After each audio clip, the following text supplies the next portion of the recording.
Captain Jake Morrison stood on the bridge of the USS Defiance, staring at the vast emptiness of space through the main viewing screen.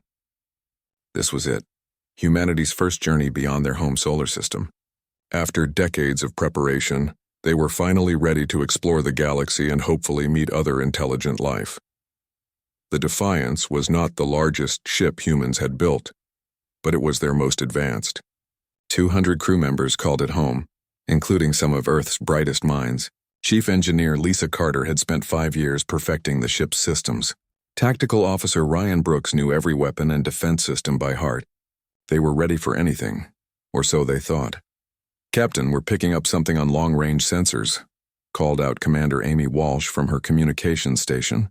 Her voice carried a mix of excitement and nervousness. After 6 months of travel through empty space, any contact was significant. Morrison walked over to the sensor display. A large object appeared on the screen, clearly artificial and much bigger than their ship. "Can you tell what it is, Amy?" "It's definitely a spacecraft, sir. But the design is unlike anything we've ever seen. The energy readings are off the charts." Lieutenant Sam Torres looked up from his science station. "Captain, I'm detecting multiple ships now. They're arranged in what looks like a patrol formation." Morrison felt his heart rate increase. This was the moment humanity had dreamed of and feared in equal measure. First contact with an alien species. He had rehearsed this scenario countless times, but nothing could truly prepare him for the real thing. "Open a communication channel," Morrison ordered. "Let's try to make friends." Before Amy could respond, the main screen flickered and displayed an alien face. The creature had dark purple skin, 4 eyes arranged in a diamond pattern, and what looked like small tentacles around its mouth. When it spoke, the universal translator struggled to keep up. "Primitive vessel, you have entered the territory of the Catherian Empire. I am Admiral Zethkar of the Eternal Dominion. Surrender immediately and prepare to be processed." Morrison stepped forward, trying to appear calm and diplomatic. "Admiral Zethkar, I am Captain Jake Morrison of the human vessel Defiance. We come in peace, seeking dialogue and mutual understanding between our species." The alien's 4 eyes seemed to focus on Morrison with what looked like amusement. "Peace, understanding? Your species clearly does not comprehend the situation. You will surrender your vessel and submit to Catherian authority. This is not a request. I'm afraid I can't do that, Admiral. We're explorers, not conquerors. Surely we can find common ground for peaceful coexistence." Admiral Zethkar made a sound that the translator interpreted as laughter. "Another primitive species that believes itself equal to the Catherian Empire. We have encountered thousands like you." They all said the same words before they knelt before our power. The communication cut off abruptly. Morrison turned to his crew, who were all watching him with tense expressions. "Red alert. All hands to battle stations." The bridge erupted into controlled chaos as crew members prepared for combat. Ryan Brooks activated the ship's defensive systems while Lisa Carter monitored the engines from her engineering station. "Captain, they're powering weapons," Ryan reported. "Energy readings are massive. I've never seen anything like it." "Shields up, all weapons ready," Morrison commanded. He had hoped their first contact would be peaceful, but he was prepared for this possibility too. The Eternal Dominion was 3 times the size of the Defiance, with smooth curves and glowing energy conduits running along its hull. It looked more like a work of art than a warship, but the massive cannons emerging from its sides were clearly functional. Bright blue beams of energy shot across space toward the human ship. The Defiance's shields flared as they absorbed the impact, causing the entire vessel to shake violently. "Shields holding at 80%, Ryan called out. "But I don't know how long they'll last against that kind of firepower." Lisa's voice came over the comm system from engineering. "Captain, their weapons are some kind of plasma energy.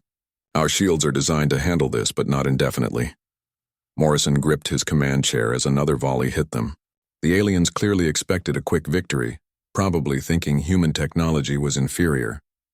They were about to learn otherwise. "Ryan, return fire. Target their weapon systems." "Aye, sir." Firing railguns.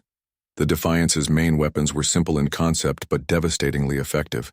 Electromagnetic rails accelerated tungsten projectiles to incredible speeds. No exotic energy, no complex physics, just solid metal moving very, very fast. The tungsten slugs crossed the distance between ships in seconds. Admiral Zethkar watched in shock as his vessel's energy shields, designed to deflect plasma and laser weapons, proved useless against solid projectiles. The tungsten rods punched through the shield barrier like it wasn't there and slammed into the Eternal Dominion's hull. Explosions bloomed across the alien ship's surface as the kinetic energy transferred into devastating damage. Atmosphere vented from multiple hull breaches, and several of the elegant energy conduits went dark. Impossible, Admiral Zethkar muttered on his own bridge, staring at the damage reports. His ship had just been wounded by what he considered primitive technology.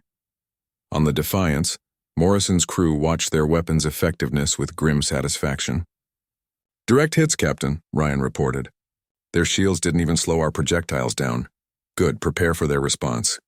I don't think they're going to give up easily." Admiral Zethkar's confusion quickly turned to anger. How dare these primitives damage his magnificent vessel? He ordered his remaining weapons to focus fire on the human ship, determined to obliterate them for their insolence. More energy beams lashed out at the Defiance. But Morrison had an advantage the alien commander didn't expect. Human military doctrine emphasized mobility and unpredictability. The Defiance wasn't trying to fight like a traditional space battle. It was fighting like a human battle. "Evasive maneuvers," Morrison ordered. "Don't let them get a clean shot." The human ship twisted and rolled through space, using its superior acceleration to avoid the worst of the enemy fire. When the plasma beams did connect, the shields absorbed what they could while the ship's thick armor plating handled the rest.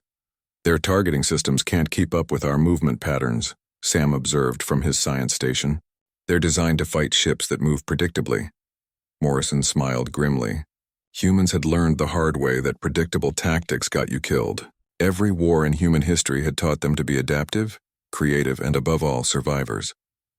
The battle was just beginning, but already the Catherian Empire was learning a harsh lesson. Sometimes the most advanced technology wasn't the most effective. Sometimes simple, brutal efficiency was exactly what the situation required. Admiral Zethkar stared at the damage reports flooding his command screen. 3 sections of his ship were venting atmosphere. 2 weapon batteries were completely destroyed, and his chief engineer was screaming about hull breaches that shouldn't be possible.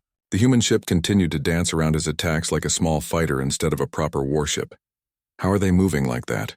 he demanded of his tactical officer. "Unknown, Admiral. Their acceleration patterns exceed our calculations for a ship of that size.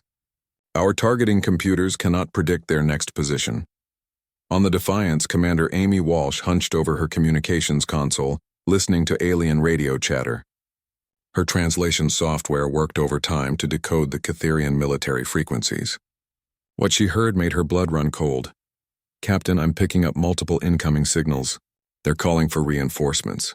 I count at least 6 more ships heading our way." Morrison's jaw tightened. Fighting 1 alien warship was challenging enough. Against 7, even human ingenuity had limits. "How long until they arrive?" 30 minutes, sir." Morrison looked around his bridge crew. Every face showed determination mixed with fear. They all knew the odds, but no one suggested surrender. That wasn't the human way. "Lisa, what's our status?" Chief Engineer Carter's voice crackled over the comm. "Shields are down to 60%, but all weapon systems are functional. Engine efficiency is at maximum. We can keep dancing for a while longer. Ryan, keep hitting them with everything we have. If we're going down, we're taking them with us." The Defiance fired another salvo of railgun rounds.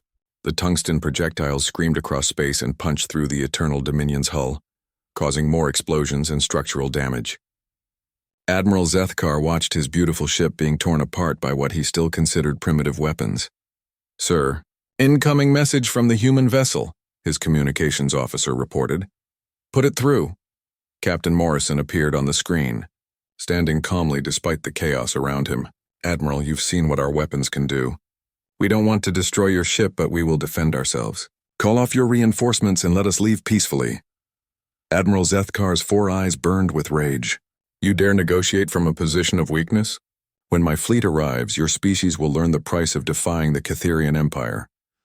"We'll see about that," Morrison replied, cutting the transmission. Lieutenant Sam Torres was busy analyzing every piece of data his sensors collected about Catherian technology. What he discovered was both fascinating and encouraging. "Captain, I think I understand why our weapons are so effective against them," he called out. "Their entire technological base is built around energy manipulation.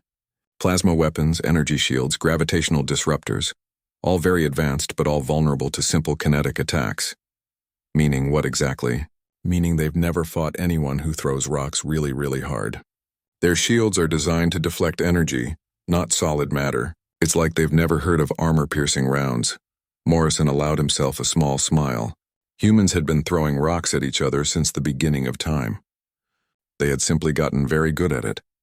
The first Catherian reinforcement arrived ahead of schedule, a sleek cruiser that immediately opened fire with weapons that seemed to bend space itself around their targets.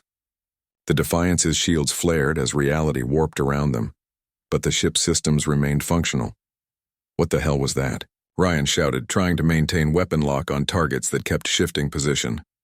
Some kind of spatial distortion weapon, Sam reported.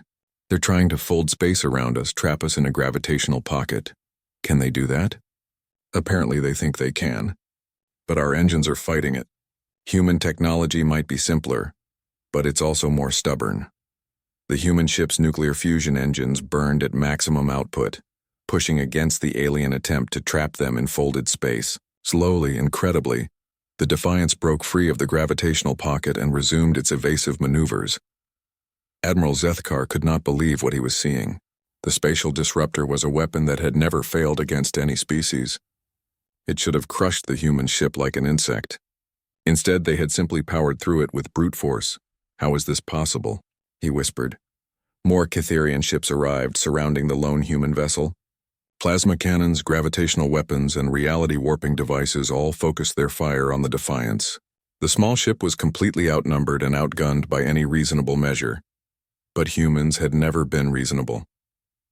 Morrison studied the tactical display, counting enemy ships and weapon signatures. His crew waited for orders, ready to follow him into certain death if necessary. That was when he had an idea that was either brilliant or completely insane. Amy, are you still monitoring their communications? Yes, sir. They're coordinating their attack patterns through a central command frequency. Can you jam it? I can try, but their encryption is incredibly sophisticated. Don't try to crack their encryption. Just flood their frequency with garbage. Pure static, random noise, anything to disrupt their coordination. Amy's fingers flew over her console. Within seconds, Catherian communication channels were filled with everything from human music to engine diagnostics to complete random number sequences. The effect was immediate. The coordinated alien attack dissolved into chaos as ships lost contact with each other. Some held their fire to avoid hitting their own vessels, while others continued attacking without knowing where their allies were positioned. Morrison seized the opportunity. All weapons fire at will. Target the ships that are still shooting. The Defiance unleashed everything it had. Railgun rounds, nuclear missiles, and even the ship's point defense lasers all focused on the aliens, who were still fighting effectively. Without coordination, the Catherian ships became individual targets instead of a unified fleet. One cruiser took a direct hit from a nuclear warhead and simply vanished in a ball of superheated plasma. Another tried to retreat, but flew directly into a spread of railgun rounds that tore through its engines. The carefully coordinated alien fleet was falling apart. Captain, I'm reading massive damage across their formation, Ryan reported with amazement in his voice. 3 ships are dead in space, 2 are retreating, and the flagship is barely holding together. Admiral Zethkar watched his fleet disintegrate around him.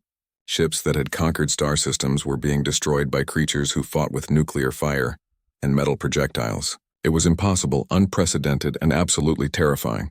All ships withdraw to safe distance, he ordered. Maintain watch on the human vessel. As the battered Catherian fleet pulled back, Morrison finally allowed himself to breathe. They had survived the impossible, outnumbered 7-1 against technologically superior opponents, and not only lived to tell about it, but actually won. Sam, plot a course for home. Best possible speed, aye sir. Jump drive is ready. Lisa, damage report. We're hurt but not broken, Captain. Hull integrity is solid. Weapons are functional and the engines are purring like kittens. We can make it home. As the Defiance prepared to jump to hyperspace, Morrison looked back at the alien fleet. They had wanted to make contact with other species, but not like this. War was coming whether humanity wanted it or not. The jump drive engaged, and the human ship vanished into hyperspace, leaving behind a group of aliens who would never again underestimate the species from Earth. Emperor Vorthon sat on his crystal throne, reading Admiral Zethkar's report for the 3rd time. Each reading made the situation seem more impossible. In 5,000 years of Cytherian expansion, no species had ever successfully resisted first contact. The Empire's standard procedure was simple: arrive, demand surrender, accept submission. It had worked on over 10,000 worlds. Until now.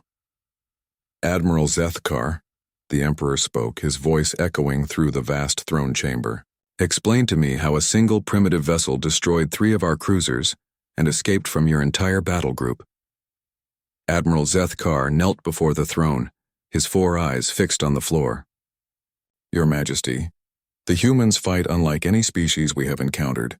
Their technology appears crude, but it proves devastatingly effective against our defenses. Crude technology defeating Cytherian superiority? Impossible. With respect, Your Majesty, I have the wreckage to prove otherwise. Emperor Vorthon gestured to his advisors. War Leader Kassan, take a full investigation fleet to human space. Learn everything about these creatures. Scholar Prime Nexera. Analyze whatever evidence Admiral Zethkar has collected. I want to understand how this happened. War Leader Kassan was the Empire's finest military mind, responsible for conquering more worlds than any other commander in Cytherian history. If anyone could understand the human threat, it would be him. Scholar Prime Nexera led the Empire's research division, dedicated to studying and cataloging the thousands of species under Cytherian rule. She approached Admiral Zethkar as he stood to leave. Admiral, I will need to examine the battle site and any debris you recovered. Of course, Scholar Prime. But I warn you, what you find will challenge everything we believe about technology and warfare. Meanwhile, the USS Defiance had completed its jump back to human space. Captain Morrison stood in the briefing room aboard Earth's orbital command station, facing a room full of military officials and government leaders. Admiral Helen Parker, commander of Earth's Defense Forces, listened intently as Morrison described the encounter. They called themselves the Cytherian Empire, Morrison explained. Advanced technology, massive ships, and an attitude that suggested they've done this many times before. We caught them off guard, but that advantage won't last. General Chris Hayes leaned forward. What kind of weapons did they use? Energy-based systems primarily. Plasma cannons, some kind of gravitational disruptor, and what looked like space-folding technology. Very impressive, but not designed to handle kinetic weapons. And our weapons were effective? Extremely. Their shields stopped energy attacks but couldn't handle solid projectiles. Our railguns went through their defenses like they weren't there.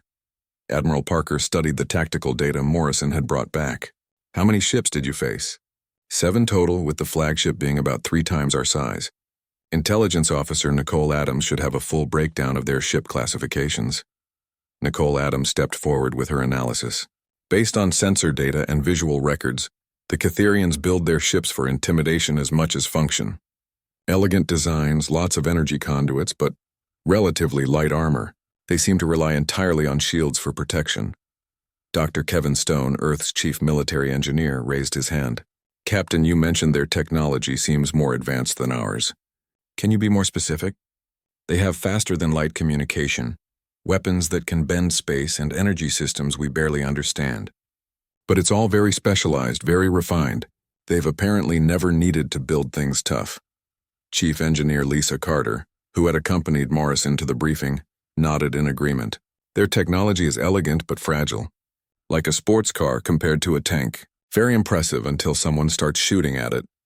Admiral Parker stood and addressed the room. Ladies and gentlemen, it's clear that humanity is about to face its first interstellar war. We need to prepare immediately.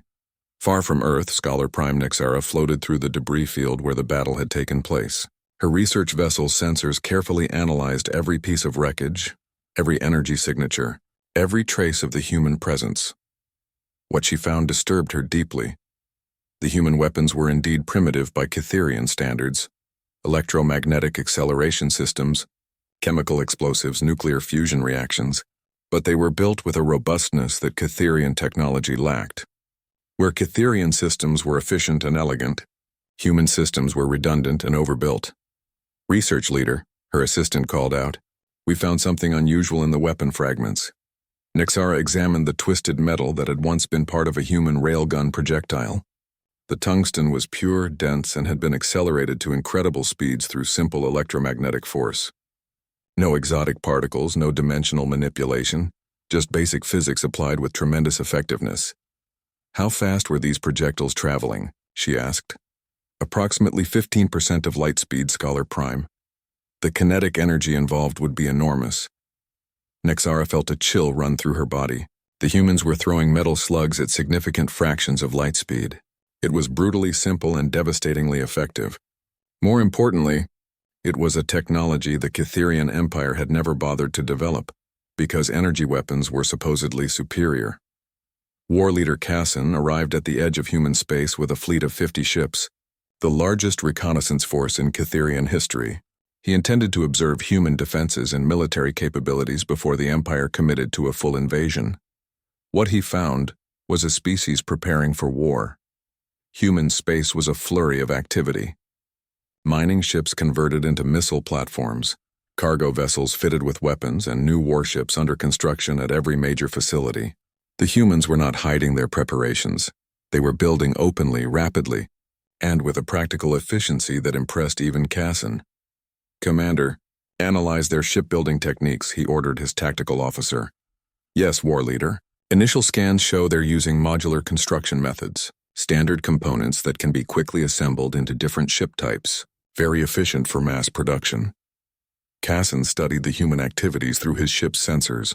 These creatures were not cowering in fear or attempting to negotiate. They were preparing to fight the entire Catherian Empire with the same determination they had shown at first contact. On Earth, the war preparation was intense but organized. Admiral Parker coordinated with military leaders across human space, while General Hayes oversaw the construction of planetary defense systems. Everyone understood the stakes. Humanity's first war with aliens could also be their last. Dr. Stone worked around the clock with engineering teams to upgrade human weapons and defenses. They took lessons learned from the Defiance's encounter and applied them on a massive scale. If the aliens relied on energy shields, humanity would build bigger railguns. If they used space-folding weapons, humanity would armor their ships with enough metal to resist anything. Captain Morrison found himself promoted to fleet commander, tasked with training human crews for space combat against technologically superior opponents. The lessons were simple but harsh: stay mobile, hit hard, and never fight fair when survival is at stake. "Remember," he told a group of new ship captains, "they have better technology, but we have better instincts. They've been winning through intimidation for thousands of years. We've been learning to fight for our entire history." Back in Catherian space, Scholar Prime Nexara presented her findings to Emperor Vorthon. The throne room fell silent as she described human technology and military doctrine. "Your Majesty, the humans represent a completely different approach to warfare. Where we have perfected energy manipulation and exotic physics, they have perfected the application of basic principles. Their weapons are simple but brutally effective." "Are you suggesting that primitive technology is superior to our advanced systems?" "I'm suggesting that the humans have developed their technology along different lines than any species we've encountered. They build for durability, redundancy, and raw power rather than elegance and efficiency." Emperor Vorthon considered this information. The Catherian Empire had ruled through technological superiority for millennia. The idea that crude weapons could threaten their dominance was unthinkable. War leader Casson, what is your assessment of human military capabilities? "They are preparing for total war, Your Majesty. Mass production of weapons, conversion of civilian vessels to military use, and defensive preparations on every world. They show no signs of surrender or negotiation. Then we will demonstrate the price of defying the Catherian Empire. Assemble the Grand Fleet. We will crush this human resistance before it can spread to other species." As orders went out across the Empire to gather the largest military force in Catherian history, humanity continued its frantic preparations. Both sides understood that the coming battle would determine not just the fate of Earth, but the future balance of power in the galaxy. The age of easy Catherian conquest was ending, whether the Empire realized it or not. Emperor Vorthon stood before the assembled war council, his presence commanding absolute attention from the greatest military minds in the Catherian Empire. The holographic display showed star charts of human space, a tiny cluster of systems that had somehow managed to embarrass the mighty empire. "Supreme Admiral Thekmore," the Emperor announced, "you will command the Grand Fleet, 500 warships, including 12 planet killers and our most advanced reality warping destroyers. This human infestation will be eliminated completely. Supreme Admiral Thekmor was the Empire's most decorated commander, veteran of 3 galactic campaigns, and conqueror of entire civilizations. He had never faced a defeat, never encountered resistance that lasted more than a few hours. The humans would be no different. Your Majesty, the Grand Fleet will assemble at the Nexus Point within 1 month. The human systems will be reduced to cosmic dust. See that they are. And Thekmor, I want survivors brought back for study. We must understand how such primitive creatures managed to damage our ships. Meanwhile, in human space, the preparation for war had transformed every world into a military installation. On Earth, General Chris Hayes stood in the command bunker beneath the planet's surface, watching as orbital defense platforms took their positions around the planet. Status report, he called out to his staff. Colonel Beth Morgan stepped forward with a data pad. Orbital defenses are at 70% completion. We have 42 railgun platforms operational, with 20 more coming online daily. Each platform carries enough tungsten ammunition to fight for weeks. Ground forces? Every major city has been fortified. We've converted civilian manufacturing to produce weapons and armor. If the aliens try to land troops, they'll face the most heavily armed population in human history. Hayes nodded grimly. Humanity was preparing for a siege that could last years, turning every man, woman, and child into a potential soldier. It wasn't the future anyone had wanted, but it was the future they faced. In orbit around Mars, the new flagship USS Retribution neared completion. The ship was massive by human standards, 3 times the size of the Defiance and built specifically for war against the Catherian Empire. Captain Morrison walked through its corridors with Chief Engineer Lisa Carter and Dr. Kevin Stone. The armor is 6 times thicker than the Defiance, Dr. Stone explained as they passed through the ship's armored sections. Multiple redundant systems, backup power supplies, and enough ammunition storage to fight a dozen battles. Lisa ran her hand along the new railgun installation. These weapons are twice as powerful as anything we've built before. If the aliens think their shields will protect them, they're in for a surprise. Morrison stopped at the main viewing port, looking out at the construction activity surrounding them. Dozens of ships were under construction, from massive battleships to small fast attack vessels. Humanity was building a fleet to match the greatest military force the galaxy had ever seen. How many ships will we have ready when they arrive? Morrison asked. Admiral Parker estimates 200 combat vessels, Dr. Stone replied.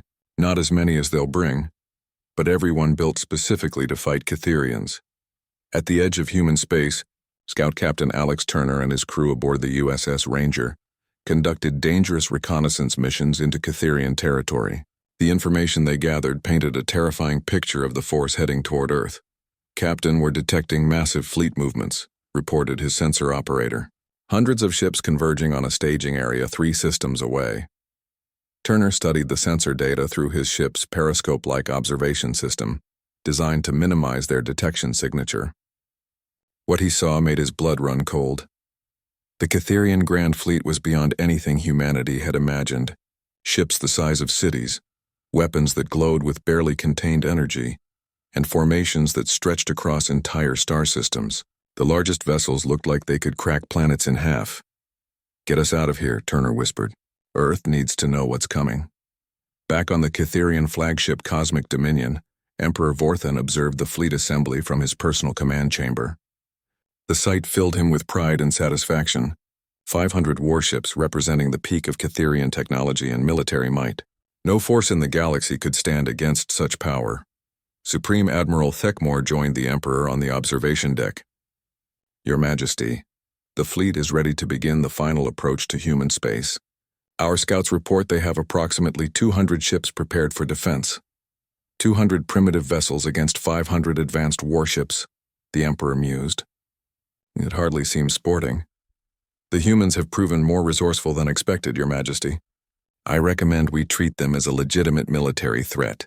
Emperor Vorthan turned to study his admiral. You sound almost respectful of these creatures. I respect any enemy capable of destroying our ships regardless of their technology level. Underestimating them led to Admiral Zethkar's humiliation. On Earth, the final preparations reached a fever pitch. Chief Engineer Pete Johnson worked with teams across human space to upgrade civilian vessels for military use.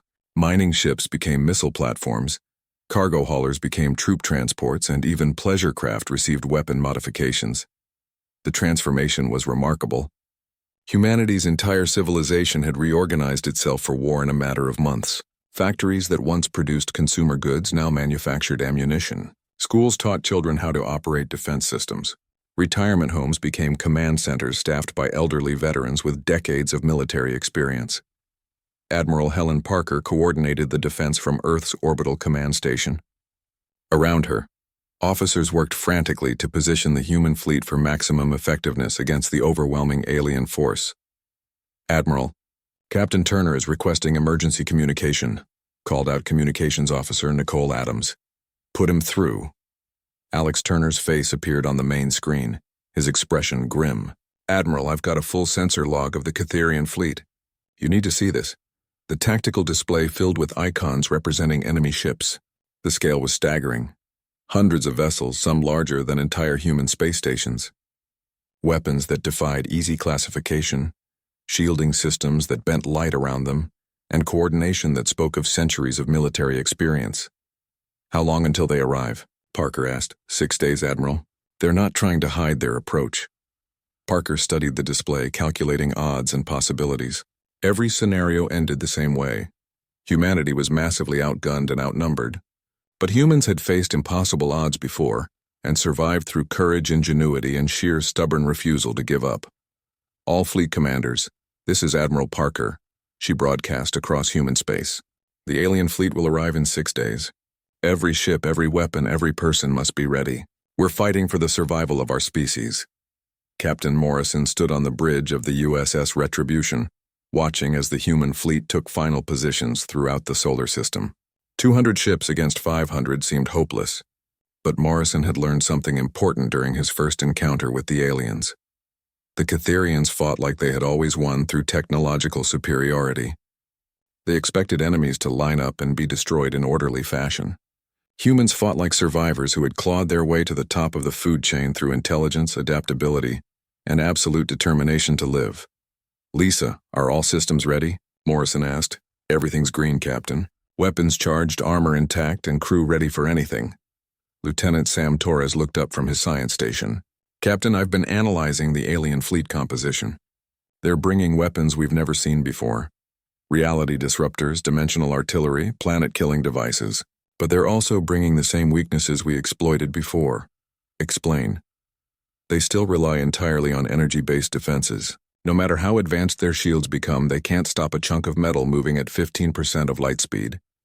Morrison smiled grimly. Humanity's secret weapon wasn't advanced technology or superior numbers.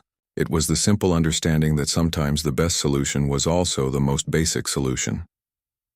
Colonel Beth Morgan finished her inspection of Earth's ground defenses and reported to General Hayes.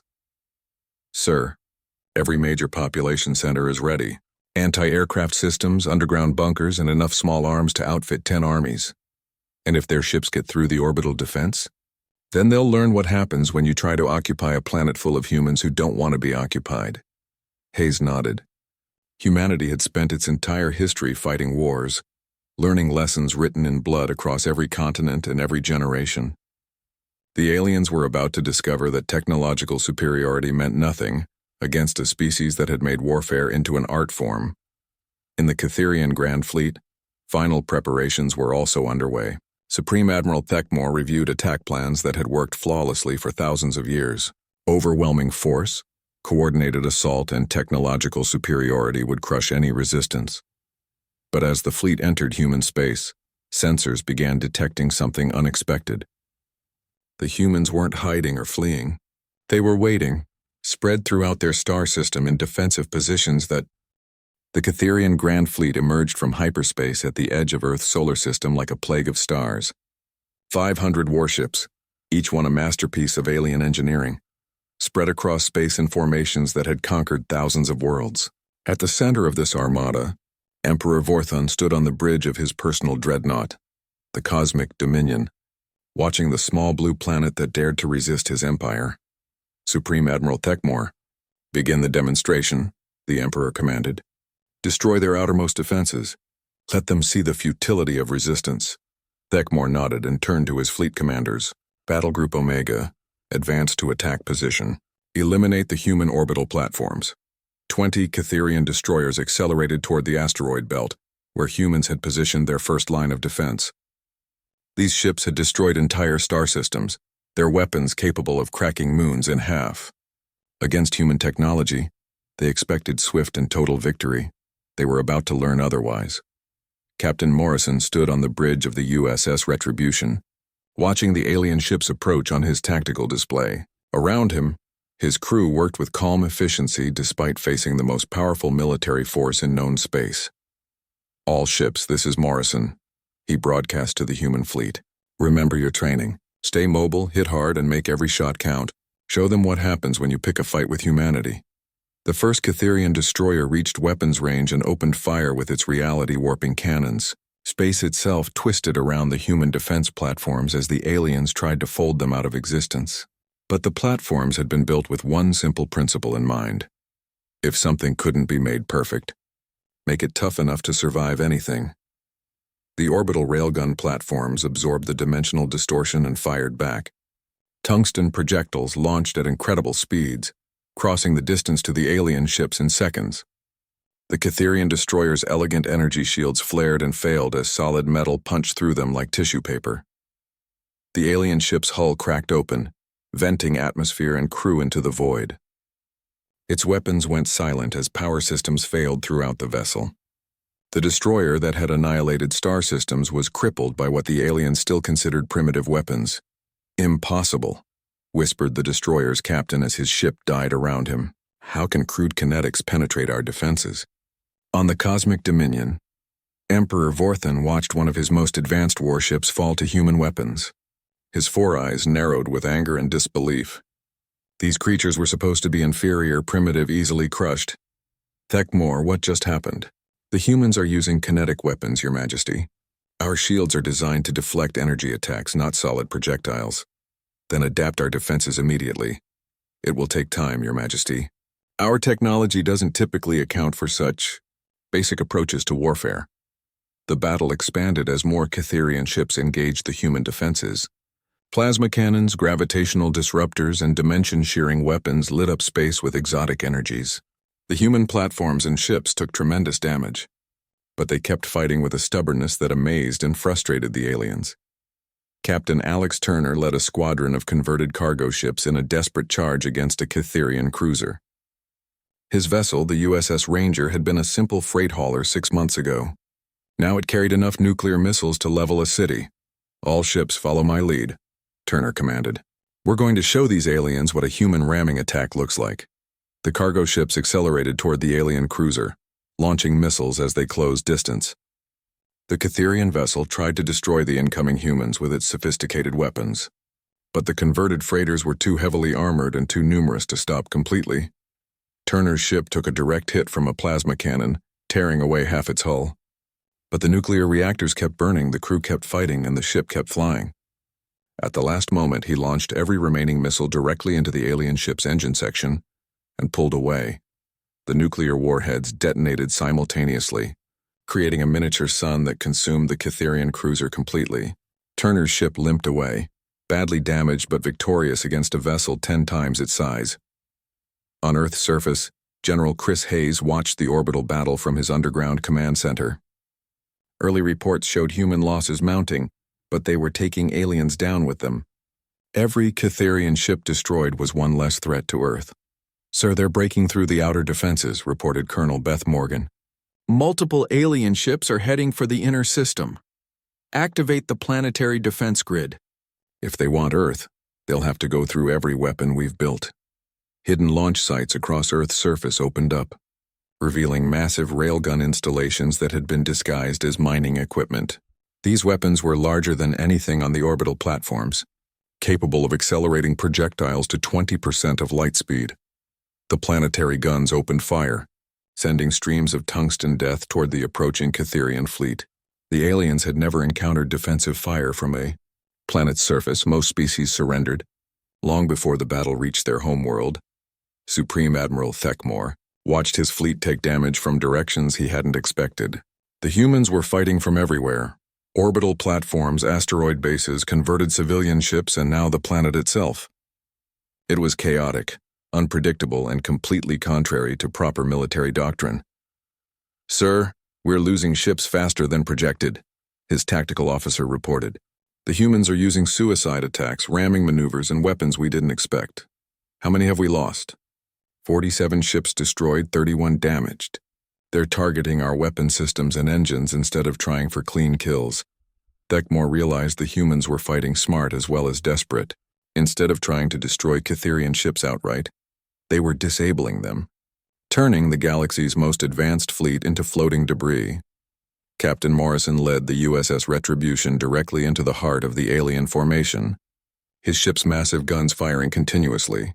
Around him, other human vessels followed his lead, turning the space battle into a chaotic melee where the aliens' technological advantages became less important. "Captain, we're taking heavy damage," reported Chief Engineer Lisa Carter. "But all weapons are still functional. Keep firing." "Lisa, we need to buy time for the planetary defenses." A Catherian planet killer, designed to crack worlds in half, turned its main weapon toward Earth. The massive beam weapon began charging, drawing power from across the entire ship. If it fired, Earth's surface would be sterilized completely. Lieutenant Sam Torres detected the energy buildup from his science station. "Captain, massive power spike from the largest alien ship. I think they're preparing a planet-killing weapon."